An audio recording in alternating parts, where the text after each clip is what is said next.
And we are back. It's Saturday. And yes, there's something. Linda had the week off and we couldn't wait any longer, so we got someone else to do it. Let's have a look at what malaria. Actually, no, sorry, it's Valeria. But I was accidentally calling her malaria because of the, the vaccine you need for malaria. But it's Valeria. Okay, so what do we have? White ice. White ice. Obviously not as good as blue ice, but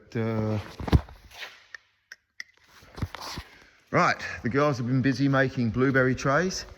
I will be going over to the sheds, to the hot houses, and showing you the blueberries today, because they will be huge. Right, no, that's about it. That's quite a lot. It's going to be quite a big sad day for me. So let's go.